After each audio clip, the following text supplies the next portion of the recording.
मित्रों, भारत में समाज सुधार आंदोलनों में ऐसे अनेक महापुरुषों का योगदान रहा है जिन्होंने समाज में नैतिकता और आदर्श की स्थापना के लिए अथक प्रयास किए। ऐसे ही एक महान संत गुरु गोरखनाथ थे, जो समग्र भारत में भ्रमण करते हुए धर्म और नैतिक जीवन जीने की प्रेरणा प्रदान करने में आजीवन लगे रहे। गोरखनाथ का भारत के धार्मिक इतिहास में बड़ा महत्व है। विभिन्न विद्वानों ने गोरखनाथ का समय ईसा की 9वीं शताब्दी से लेकर 13वीं शताब्दी के बीच माना है। गुरु गोरखनाथ मत्स्येंद्रनाथ के शिष्य एवं नाथ साहित्य एवं संप्रदाय के आरंभकर्ता माने जाते हैं। उन्होंने अपने विचारों एवं आदर्शों को जन जन तक पहुंचाने के लिए लगभग 40 ग्रंथों की रचना की। गोरखनाथ ने अपनी रचनाओं में जीवन की अनुभूतियों का सघन चित्रण करते हुए गुरु महिमा, इंद्रिय निग्रह, प्राण साधना, वैराग्य, कुंडलिनी जागरण, शून्य समाधि आदि का वर्णन किया है। गुरु गोरखनाथ ने सांप्रदायिक मान्यताओं को खारिज करते हुए जगत में मानव सहित सभी जीवों, वनस्पतियों आदि से प्रेम और मैत्री का भाव धारण करने का उपदेश दिया।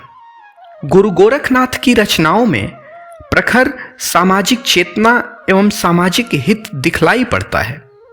गुरु गोरखनाथ समाज को बांटने वाली शक्तियों से सावधान करते हैं और समाज में व्याप्त कुरीतियों और बाह्य आडंबरों पर आक्रमण करते हैं। गुरु गोरखनाथ के आविर्भाव स्थान के संबंध में विद्वान एक मत नहीं हैं।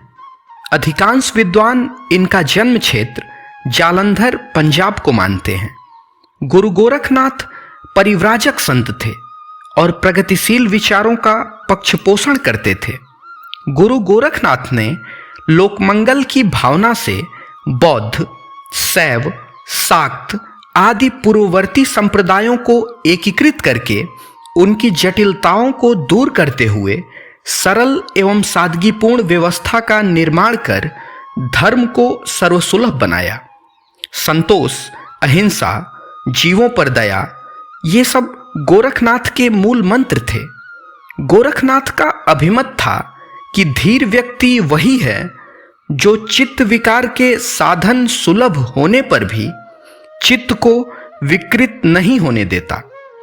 9 लख पातरी आगे नाचे, पीछे सहज अखाड़ा, ऐसो मन लय जोगी खेले, तो अंतरी बसे भंडारा।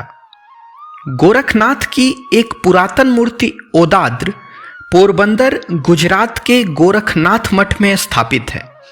इसी प्रकार गोरखनाथ जी का एक भव्य एवं विशाल मंदिर उत्तर प्रदेश के गोरखपुर नगर में स्थापित है। कहा जाता है कि इन्हीं के नाम पर इस जिले का नाम गोरखपुर पड़ा। गोरखनाथ मंदिर के वर्तमान महंत योगी आदित्यनाथ जी हैं, जो वर्तमान में उत्तर प्रदेश राज्य के मुख्यमंत्री भी हैं। नेपाल में एक जिला है गोरखा। इस जिले का नाम गोरखा भी इन्हीं के नाम पर पड़ा है। ऐसा माना जाता है कि गुरु गोरखनाथ यहाँ कुछ समय तक रहे थे। गोरखा जिले में एक गुफा है जहाँ गोरखनाथ के पगचिन्ह और उनकी एक मूर्ति है। यहाँ प्रतिवर्ष वैशाख पूर्णिमा को एक उत्सव मनाया जाता है, जिसे रोट महोत्सव कहते हैं। उत्तर प्रदेश के गोरखनाथ मंदिर में भी प्रतिवर्ष मकर संक्रांति के दिन खिचड़ी महोत्सव का आयोजन किया जाता है। कहा जाता है कि इन परंपराओं को गुरु गोरखनाथ ने ही आरंभ किया था।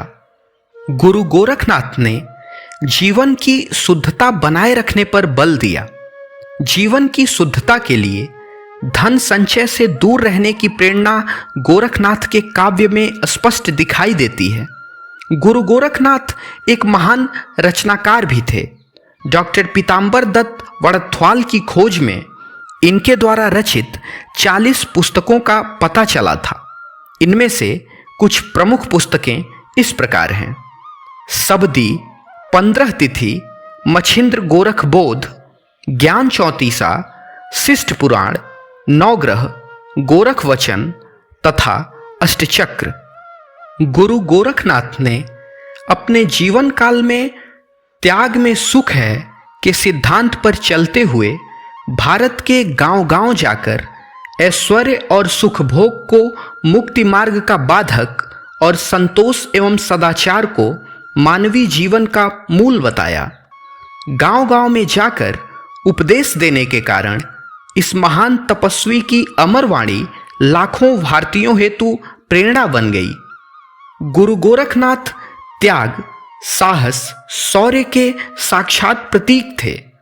निसंदेह इस महान गुरु के महान संदेश अनंत काल तक मानव को मर्यादित एवं आदर्श जीवन यापन की प्रेरणा देते रहेंगे।